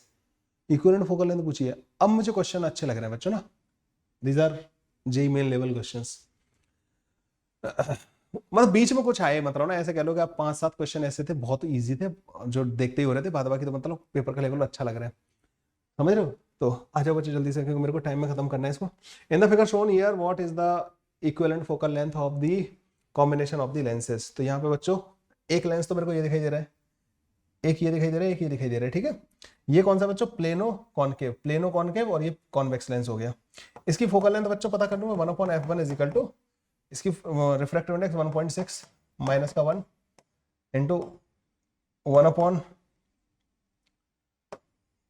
Infinity minus का 1/, R कितना दे रखा है? 20 सेंटीमीटर ना। ठीक है, तो 1/f1 मेरे पास बच्चों आ जाएगा 1/200 के बराबर, और यही आएगा बच्चों इसका 1/f3 भी 1/200 के बराबर आएगा, वो भी नेगेटिव का। ठीक है, कॉनकेव है। बीच वाले का कितना आ जाएगा बच्चों? 1/f2 1.5 माइनस का 1, नहीं कुछ गलती कर दी क्या मैंने यहाँ पे? 1.6 आएगा ना यहाँ पे 0.6, तो 6 डिवाइड बाई दिस, और ये भी बच्चों 6 डिवाइड बाई 200 आएगा, मतलब माइनस का 3 डिवाइड बाई 100 माइनस का 3 डिवाइड बाई 100। ये कितना आ जाएगा बच्चों तुम्हारे पास? 1/20 प्लस का 1/20। अब भाई देखो इसमें थोड़ा सा मैं, क्योंकि मेरे को तो पता है कि पॉजिटिव हो जाता है, तो मैं वो सारी चीज़ों में नहीं जा रहा कि कैसे लगाया मैंने ना, क्योंकि अपन दोनों एक दूसरे से कॉम्पीट कर रहे हैं ना कि कौन जल्दी इसको पेपर को सॉल्व करेगा। भाई 1/0.5 ऊपर आ रहा होगा। ये आ रहा है मेरा 1/20 के बराबर। ठीक है, तो इक्विवेलेंट फोकल लेंथ कितनी आ जाएगी बच्चों? F equivalent is equal to 1/20 minus का 3/100 माइनस का 3/100। 100 ले लो बच्चों यहाँ पे एलसीएम, 5 माइनस 3 माइनस का 3। F इक्विवेलेंट बच्चों यहाँ पे आ रहा होगा माइनस का 100 सेंटीमीटर के बराबर। लो भाई, बस मेरी एनर्जी डाउन हो चुकी है अब तक ना, क्वेश्चंस को करते करते करते करते थक गया मैं। Calculate the maximum acceleration of the moving car so that the body lying on the floor of the car remain stationary. The coefficient of static friction, तो मतलब ये कह रहे हैं कार है और उसके ऊपर एक बॉडी रखी हुई है, ठीक है, और उस कार का जो एक्सेलरेशन है वो आपको बताना है कि मैक्सिमम एक्सेलरेशन कितना हो सकता है। तो ये तो बच्चों डायरेक्ट म्यूजी से हो जाएगा ना सॉल्व। अगर आप कार को एक्सेलरेट करोगे तो इसको भी एक्सेलरेट करना पड़ेगा। इसको एक्सेलरेट कौन कर रहा होगा? यहाँ लगने वाला फ्रिक्शन। तो फ्रिक्शन मैक्सिमम कितना लगता है बच्चों? म्यू इंटू एन, जी के बराबर। अगर ऊपर वाले का मास में m मान लूँ तो मतलब म्यू इंटू एन के बराबर लगता है मैक्सिमम। तो बच्चों उसी टाइम पे मैक्सिमम एक्सेलरेशन आएगा ही नहीं आएगा? तो ये तो मेरे ख्याल से a मैक्स जो है बच्चों म्यू इंटू जी के बराबर डायरेक्ट ही सॉल्व हो जाएगा। म्यू की वैल्यू कितनी रखी बच्चों? 0.15 इंटू 10, तो ये आ जाएगा बच्चों 1.5 मीटर पर सेकंड स्क्वायर। ऑब्वियस सी बात है बच्चों, ऐसे करके ये क्वेश्चन धुआं धुआं हो जाना था। कर भी दिया हमने धुआं धुआं इस क्वेश्चन को ना। अभी मैं घड़ी में टाइम देख पा रहा हूँ 4:49 हो रहे हैं, मतलब मैं 50 मिनट हो चुके हैं मेरे को ना, अभी पेपर सॉल्व नहीं हुआ मेरा अभी तक। ओके 38 वाला, a satellite is orbiting just above the surface of the earth with time period t। If d is the density of the earth, g is the universal constant of the gravitation, the quantity this represent. मैं इन options को देख पा रहा हूँ t²√t, मतलब ये इसकी जो डायमेंशन है ना बच्चों, यूनिट एंड डायमेंशन से मैं इसको सॉल्व कर सकता हूँ। डायमेंशन कैसे लिखूंगा? d क्या है बच्चों? डेंसिटी। हमें एक फॉर्मूला पता है, g m1 m2 divided by r का स्क्वायर, ये फोर्स का फॉर्मूला होता है। अगर मैं एक r से और मल्टीप्लाई कर दूं, एक r से ऊपर मल्टीप्लाई कर दूं, तो ये जो चीज है ना बच्चों, ये डेंसिटी का यूनिट बन जाएगा। मास डिवाइड बाई लेंथ की पावर 3 डेंसिटी का यूनिट बन जाएगा ना। तो g इंटू डेंसिटी जो है ना, g इंटू डेंसिटी जो है हमारे पास कुछ ऐसा बन जाएगा। इसकी जो डायमेंशन आएगी उसको मैं उधर ले जाऊं, फोर्स की होती है ml t माइनस का 2, मतलब जस्ट रिप्रेजेंट कर रहा हूं बच्चों ना, ये गलत तरीका है वैसे ऐसे लिखना। ये m इंटू एल हो गया, मैं कह रहा हूं ये हट जाएगा, इसकी डायमेंशन ये आ रही है। तो 1/GD की डायमेंशन जो आएगी ना बच्चों, डायमेंशन चेक कर रहा हूं वो, इसको नीचे ले जाओगे तो T2 आ जाएगा, ठीक है, इसका डायमेंशन जो है।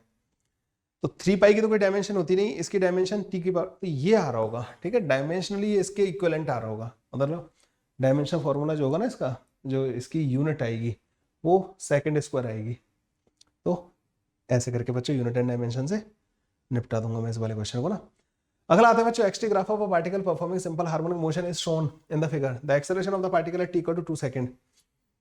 एक्सटी ग्राफ दे रखा है बच्चों मेरे को, ये वाला ग्राफ ना थोड़ा रेड कलर यूज करेंगे बच्चों। t = 2 सेकंड में पार्टिकल कहाँ है, अपनी एक्सट्रीम पोजीशन पे, ठीक है। एक्सट्रीम पोजीशन में वेलोसिटी क्या होती है, 0 के बराबर। अच्छा, एक्सट्रीम पोजीशन है कितनी, एक एम्पलीट्यूड कितना है इसका बच्चों, 1 मीटर के बराबर, ठीक है, ओके। इसका बच्चों टाइम पीरियड कितना है, टाइम पीरियड 8 सेकंड के बराबर। तो यहां से यहां तक का 1 साइकिल तो ये कहलाएगा ना बच्चों, और ये क्या होता है बच्चों, 2π/ω के बराबर। तो ओमेगा की वैल्यू कितनी आ जाएगी बच्चों, यहाँ से π/4 के बराबर। ओमेगा की वैल्यू आ गई मेरे पास, ए की वैल्यू आ गई। क्या पूछा इन्होंने मेरे से, the acceleration of the particle at t = 2 second. t = 2 second में पार्टिकल एक्सट्रीम पोजीशन पे, और एक्सट्रीम पोजीशन पे जो एक्सेलरेशन होता है ना, अगर तुम लोगों को पता हो, एक्सट्रीम पे जो एक्सेलरेशन होता है वो ω² × a के बराबर होता है। ओमेगा की वैल्यू मतलब π² / 16, और ए की वैल्यू बच्चों कितनी आएगी, हाँ जी, ए की वैल्यू 1 के बराबर है।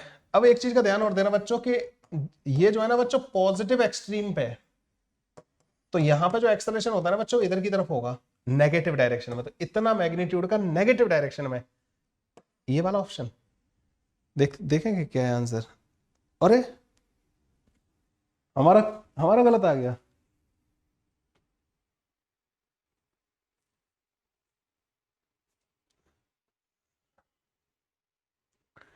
t = 2 सेकंड पे बात कर रहे हैं ना, एक्सेलरेशन ऑफ द पार्टिकल है t = 2 सेकंड। भाई t = 2 सेकंड में पार्टिकल अपनी पॉजिटिव एक्सट्रीम पे है, तो एक्सेलरेशन जो है नेगेटिव डायरेक्शन में ही होगा। क्या है ये डेफिनेटली हमारे टाइपिंग वाले भाई साहब ने गलती कर दी है शायद, बिकॉज इसमें ये आंसर नहीं आना चाहिए यार, यही होगा यार आंसर ना यार, बाद में देखेंगे इसको ना क्या है। 4th नंबर तो नहीं आ रहा। For the following logic circuit the truth table is, तुम भी चेक करके देखना उस वाले को आंसर ना। Following circuit the truth table is, तो इस सर्किट के लिए बच्चों ट्रुथ टेबल दे रखी है हमें, ये ABC की वैल्यूज। ये तो नॉट है बच्चों, ये क्या है बच्चों, एंड, और उसके आगे ये सर्कल बना देते तो ये नैंड गेट बन जाता है मतलब ना। तो बच्चों जैसे चेक करते हैं 0 0 के लिए क्या क्या आएगा, जैसे 0 0 होता है बच्चों ना, 0 0, तो यहाँ पे क्या कर देगा, इसको 1 1 कर देगा, 1 1 का ये 1 कर देगा, और यहाँ पे आ जाएगा 0। तो 0 0 का 0 आना चाहिए, ये गलत हो गया। 0 0 का 0 आना चाहिए, गलत हो गया। 0 0 का 0 आ रहा है, 0 0 का 0 आ रहा है। अब चेक कर लेते हैं बच्चों इस वाले को, 0 1 पे क्या करेगा ये। तो अब बच्चों में यहाँ 0, यहाँ पे 1, तो ये कर देगा बच्चों इसको, ये कर देगा इसको 1, इसको कर देगा 0। 1 और 0 जब एंड में जाते हैं ना बच्चों, तो ये कर देता है उसको 0, और 0 का हो जाएगा 1। तो सेकंड वाले का 1 आना चाहिए, सेकंड वाले का 1 इसी में, ये वाला करेक्ट हो जाएगा। चलो बच गई इज्जत। 41 क्वेश्चन बच्चों, ठीक है, 41, 53 मिनट हो चुके हैं, 53 नहीं मतलब 51 मिनट हो चुके हैं। A horizontal bridge is built across the river. Okay. A student standing on the bridge throws a small ball vertically upward with a velocity of 4 meters per second. The ball strikes the water surface after 4 seconds. The height of the bridge above the water surface is. तो बच्चों ये मान लेते हैं bridge, और यहाँ पे हो गया बच्चों वाटर। इसने फेंकी बॉल को, ऐसे फेंका, और ये ऐसे करके जाके गिर रही है यहाँ पे, और कितने सेकंड में गिर रही है बच्चों, 4 मीटर पर सेकंड से फेंका है, और गिर रही है बच्चों 4 सेकंड में। जी की वैल्यू ये बच्चों इसकी इनिशियल पोजीशन हो गई या नहीं हो गई, ये बच्चों इसकी फाइनल पोजीशन हो गई। आपने कहा हाँ सर, तो ये डिस्प्लेसमेंट हो गया या नहीं हो गया बच्चों। डिस्प्लेसमेंट क्या होगा, इनिशियल से फाइनल को ज्वाइन करता हुआ वेक्टर, डिस्प्लेसमेंट वेक्टर बच्चों नीचे की तरफ होगा। तो इसका डिस्प्लेसमेंट वेक्टर बच्चों मुझे माइनस का h लेना पड़ेगा। मान लो ये हाइट जो है ना ब्रिज की h दे रखी है, तो डिस्प्लेसमेंट वेक्टर बच्चों माइनस का h होगा। तो माइनस का h is equal to second equation of motion लगा रहा हूं बच्चों, s is equal to ut plus का हाफ at स्क्वायर। ऊपर वाली डायरेक्शन पॉजिटिव मान रहा हूं, 4 टाइम लगा है 4 सेकंड, माइनस का हाफ, g की वैल्यू 10 इंटू 4 का स्क्वायर। तो ये हो जाएगा बच्चों 16 माइनस का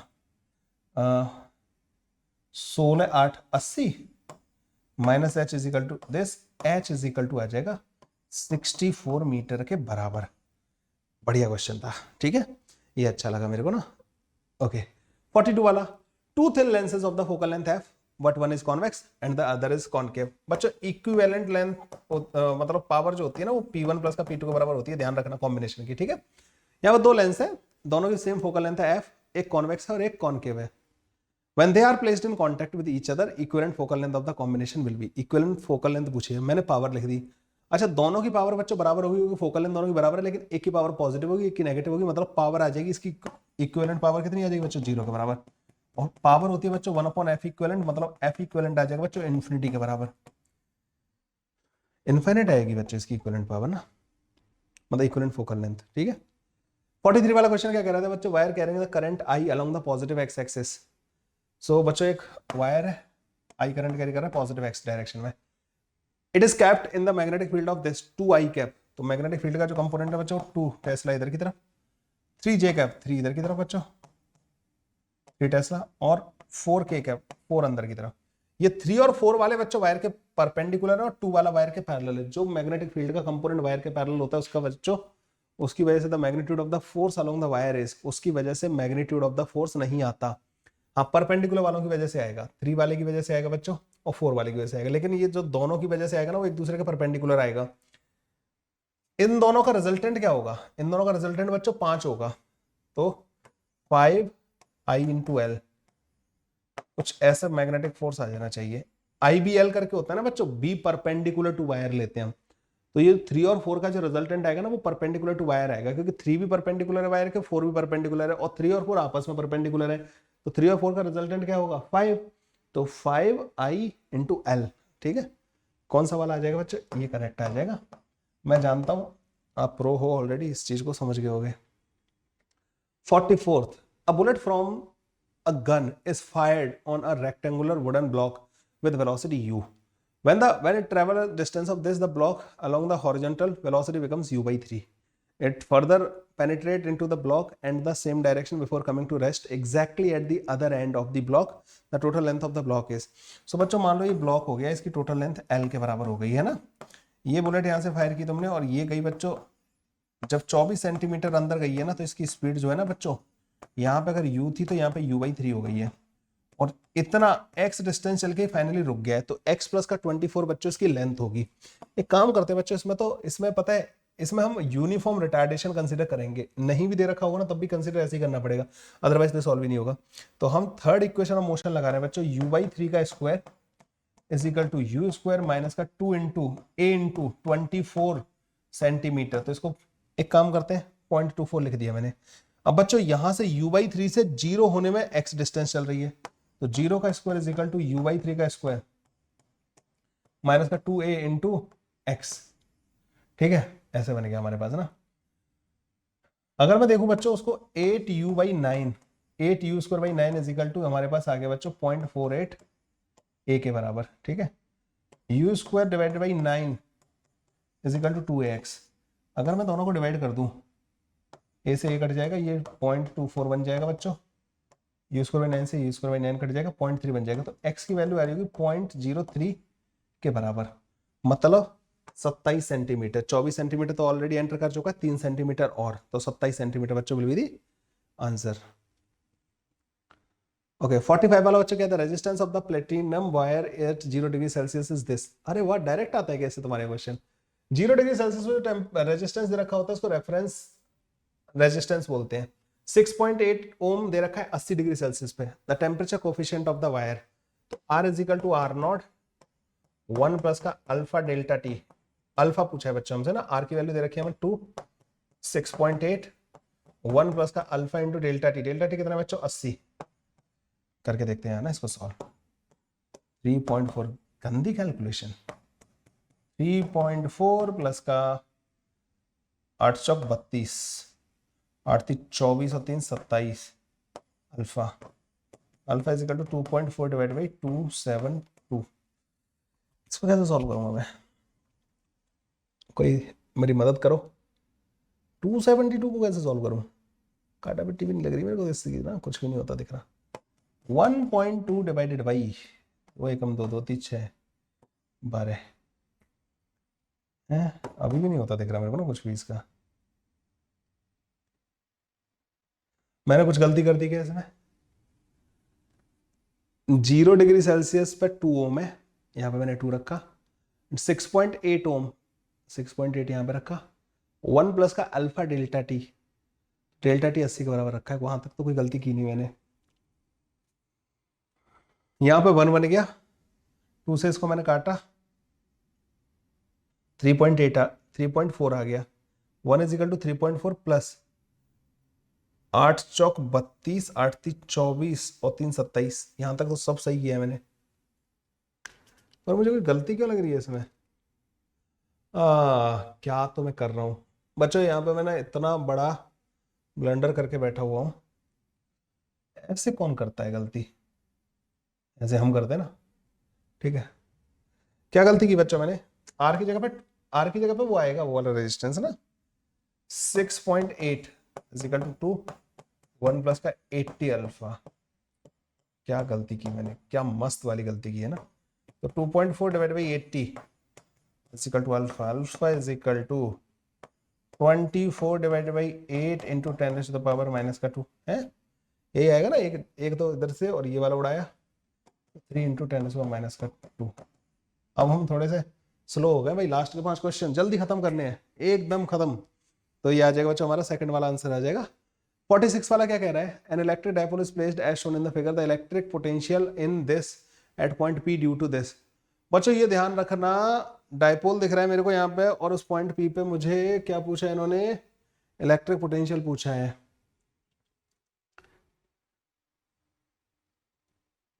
ओके तो बच्चों ज्यादा अच्छा रहेगा कि हम इसको, इसमें बच्चों को डायरेक्ट फॉर्मूला नहीं लगेगा। ये 2 सेंटीमीटर हो गया और ये हो गया बच्चों यहाँ से यहाँ तक 8 सेंटीमीटर, ठीक है। पोटेंशियल लिख रहा हूँ बच्चों, पॉजिटिव वाले चार्ज की वजह से के क्यू डिवाइड बाई 2 सेंटीमीटर, तो 2 इंटू 10 टू द पावर 2 लिखना पड़ेगा। सेंटीमीटर को मीटर में कन्वर्ट करना मत भूलना। के into Q divided by 8 into 10 minus का 10 2, ठीक है। तो के क्यू बच्चों बाहर आ जाएगा, 8 बाहर आ जाएगा, 10 टू द पावर 2 मतलब 100 बाहर आ जाएगा, और ये बचेगा बच्चों तुम्हारे पास, 8 भी बाहर ले लिया तो 4 माइनस का 1, ठीक है, 3 बचेगा। तो मैं यहाँ पे देख पा रहा हूँ 3 डिवाइडेड बाई 8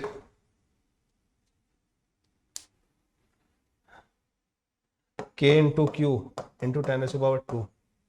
देखना बच्चों, ये क्वेश्चन इन्होंने दिया 10⁻² के टर्म में देना है, तो मतलब ये होना चाहिए आंसर 3/8 क्यू इंटू के, ठीक है। आ रहा है क्या आंसर? यस, फोर्थ वाला आंसर आ जाएगा। 47 10 resistor, each of the resistance are connected in the series to a battery of EMF E and the negligible resistance। 10 को अगर तुम सीरीज में कनेक्ट करोगे तो इनका टोटल रेजिस्टेंस हो जाएगा बच्चों 10R के बराबर।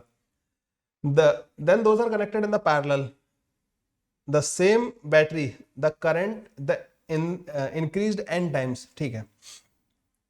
पहले जो करंट आएगा ना बच्चों वो आएगा E डिवाइडेड बाई 10R के बराबर, ठीक है। बाद में जो करंट आएगा ना बच्चों वो आएगा E डिवाइडेड बाई, अब एक का रेजिस्टेंस आर है, 10 है पैरेलल में लगे हुए तो R/10, तो हो जाएगा 10 E डिवाइडेड बाई R। अगर तुम यहाँ से E/R की वैल्यू देखो तो वो 10 I0 के बराबर हो जाएगी, मतलब 100 I0। तो बच्चों 100 टाइम्स हो जाएगा, ठीक है। The value of n is 100 times हो जाएगी बच्चों वैल्यू ना। ओके इजी था। 48 वाला क्या कह रहा है बच्चों? A very long conducting wire is went in a semi circular shape from A to B as shown in the figure. The magnetic field at the point P for steady current configuration is given by। So बच्चों P वाले point पे magnetic field पूछा है। देखो इस वाले wire की वजह से ये सेमी इनफाइनाइट की तरह काम करेगा, μ0 I divided by 4 pi R, इसकी वजह से आएगा अंदर की तरफ, और इस वाले की वजह से भी अंदर की तरफ आएगा, तो इसको 2 टाइम्स कर देंगे। इस सेमी सर्कुलर आर्क की वजह से आएगा बच्चों, और आर्क की वजह से बाहर आएगा तो माइनस करना पड़ेगा। मैं अंदर की तरफ वाले को पॉजिटिव मान रहा हूँ, आर्क की वजह से बाहर आ रहा है, तो μ0 I डिवाइडेड बाई 2R होता है, तो आधे की वजह से 4R आएगा। तो ये नेट अंदर की तरफ है, अगर ये है ना तो ये इनसाइड माना है मैंने ना पॉजिटिव, अगर इनसाइड आया तो ये पॉजिटिव होगा। इन्होंने क्या कंसिडर किया है? अगर मैं आउटसाइड वाले को पॉजिटिव मानू ना, अगर मैं कहूं आउटसाइड, तो बच्चों दिस माइनस दिस करना पड़ेगा, तो μ0 I डिवाइडेड बाई 4R में ले लूंगा कॉमन, तो 1 माइनस का 2 डिवाइडेड बाई पाई, ठीक है, 1 माइनस का 2 डिवाइडेड बाई पाई। ये बाहर की तरफ होना चाहिए, pointed away from the page, pointed into the page, pointed away from the page. ये आ रहा होगा बच्चों सेकंड वाला, यस मतलब ये अच्छा क्वेश्चन था पिछला वाला ना, जेई मेन का भी एक बढ़िया क्वेश्चन था। The radius of the inner most orbit of the hydrogen atom is this, ठीक है। What is the radius of the third allowed orbit of the hydrogen atom. अब इसमें बच्चों मुझे ये पता करना है कि एन पे कैसे डिपेंड करता है रेडियस। देखो ध्यान से सुनो बच्चों, कैसे कर सकते हैं। तुम्हें पता है बच्चों, एनर्जी जो होती है ना वो Z square upon N square पे डिपेंड करती है, माइनस का 13.6 Z square upon N square. Energy मतलब पोटेंशियल एनर्जी भी बच्चों कुछ ऐसे ही फॉर्मूला बनेगा पोटेंशियल एनर्जी का। पोटेंशियल एनर्जी को लिखते हैं के Z E into E divided by R. तो ये directly proportional to Z square upon N square होती है। देखो एक जेड यहाँ पे आ रहा है, एक जेड यहाँ पे आ रहा है, तो मतलब R directly proportional to N square upon Z square होता है। अगर किसी को याद ना रहता हो तो बच्चों ये तरीका बहुत अच्छा है। मतलब R directly proportional to N square आ गया, क्योंकि हाइड्रोजन एटम के लिए बात कर रहे हैं। तो third radius of the third allowed orbit, third वाले का मतलब इसका 9 टाइम्स आएगा, क्योंकि थर्ड मतलब एन का स्क्वायर 9 गुना, तो 9 30 27 और 9 पंजे 45 और ये 47 इंटू 10 माइनस का 11 मीटर 47 पॉइंट ओके एंगस्ट्रॉम में ना, तो ये आ जाएगा। 50वां बच्चों, the net impedance of the circuit will be, impedance पूछी है। तो इंपीडेंस का तो फॉर्मूला बच्चों सबको याद होता है, जेड इजिकल टू रूट के अंदर आर का स्क्वायर प्लस एक्सएल, मतलब फॉर्मूला बेस्ड ज्यादा लगा मेरे को ना पूरा पेपर, एक्सी का स्क्वायर, ठीक है।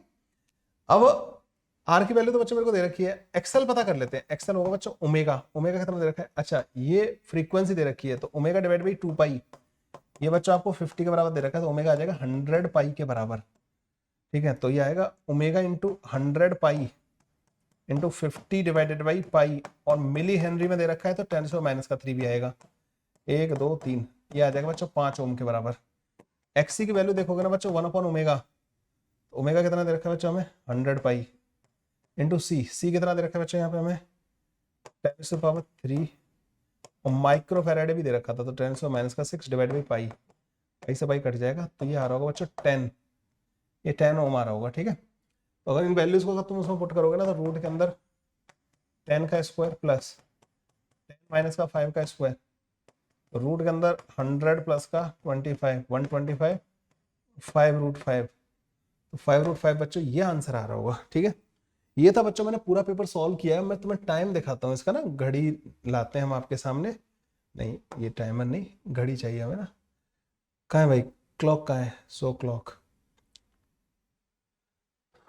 1 घंटे से ज्यादा लग गया है मेरे को, है 1 घंटे से करीब करीब 5 मिनट ज्यादा लगे हैं। तो मैंने इस पेपर को सॉल्व किया है बच्चों, आपके नीट वाले पेपर को 65 मिनट में। हाँ इसमें कुछ ऐसी चीज थी कि मतलब मैं तुम्हें इंस्ट्रक्शन वगैरह भी दे रहा था, तो अगर मैं उसका बात करने वाला टाइम अगर मैं रिड्यूस कर दूं मतलब 5 मिनट्स, तो हम उसमें से माइनस कर ही सकते हैं। तो यार ये 50 क्वेश्चन ना बहुत अच्छी नॉलेज होने पे, सारे टॉपिक आपने अगर एनसीईआरटी लेवल पे बहुत अच्छे से कर रखे हैं, सारे फॉर्मूले अगर आपको आते होते हैं, तो you can easily solve this paper in 1 hour, ठीक है।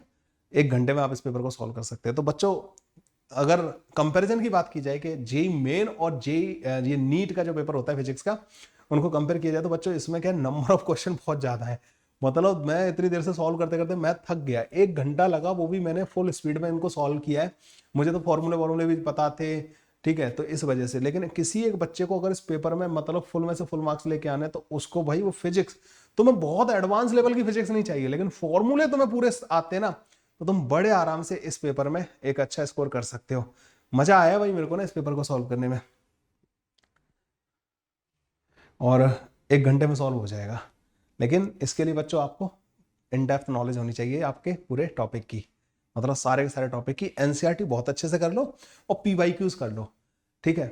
बहुत ऊपर लेवल पे नहीं जाना। मैंने देखा कि करीब 10 से 15 क्वेश्चन ऐसे थे जो कि थोड़े अच्छे लेवल के थे इसमें ना, और 15 क्वेश्चन करीब ऐसे थे जो बिल्कुल एकदम इंफॉर्मेशन बेस्ड थे, जो तुम्हारा टाइम सेव कर देंगे। जो 15 एक्स्ट्रा टाइम खाएंगे ना, वो 15 आपका टाइम सेव कर देंगे। बाद बाकी मीडियम एक मिनट के क्वेश्चन थे। This is my observation about the NEET physics paper 2023, and बड़ा ही मजा आया मेरे को इस पेपर को सॉल्व करने में। कुछ उतार चढ़ाव बड़ी जर्नी थी ये पिछला 1 घंटा जो है ना। मुझे मतलब ऐसा कुछ ज्यादा डिस्कनेक्ट फील नहीं हुआ कि मैं जेई मेन का पेपर सॉल्व कर रहा हूँ या नीट का पेपर सॉल्व कर रहा हूँ। हाँ लेंदी बहुत लगा मेरे को, क्योंकि जेई मेन में हमें सिर्फ 30 क्वेश्चन सॉल्व करने होते हैं, उसमें से भी सिर्फ 25 सॉल्व करने होते हैं 5 क्वेश्चन। वो जो 5 क्वेश्चन जो सॉल्व करने होते हैं ना जेई मेन में, हमें आउट ऑफ 10 हमें 5 जो सॉल्व करने होते हैं वो रिलेटिवली डिफिकल्ट होते हैं। लेकिन इसमें बहुत ज्यादा एक्सट्रीम डिफिकल्टी मुझे कहीं नहीं लगी। इन्फॉर्मेशन बेस्ड था। एनसीईआरटी जिसने एनसीईआरटी की थ्योरी बहुत अच्छे से कर रखी है उसको एडवांटेज रहेगा, दिस इज माय ऑब्जर्वेशन। और बाद बाकी पीवाईक्यूज जो बच्चा सॉल्व करके जाएगा ना, पीवाईक्यूज से मिलते जुलते पैटर्न पे, मतलब कुछ ऐसे क्वेश्चंस नहीं थे, बहुत ही नए नए आ गए हो पैटर्न। बच्चों मैंने भी नीट के कुछ पीवाईक्यूज वगैरह पहले देखे हुए थे, तो मैंने पाया कि कुछ क्वेश्चंस मतलब जो मैं कंसिडर करके चलता हूँ कि डायरेक्ट ऐसा नीट का क्वेश्चन आ सकता है, तो वो रिपीटेड टाइप का ना कॉन्सेप्ट जो है इसमें देखने को मिला। कैसा लगा बच्चों मेरा ये आपका डिस्कशन? जो भी बच्चे हैं चाहे नीट की तैयारी कर रहे हो चाहे जेईई मेन की तैयारी कर रहे हो, एक बार कमेंट करके जरूर बताना। और अगर आप और चाहते हैं मेरा इस तरीके का कुछ कंटेंट नीट के लिए भी, तो आप कमेंट करना मत भूलिएगा। थैंक यू बच्चों।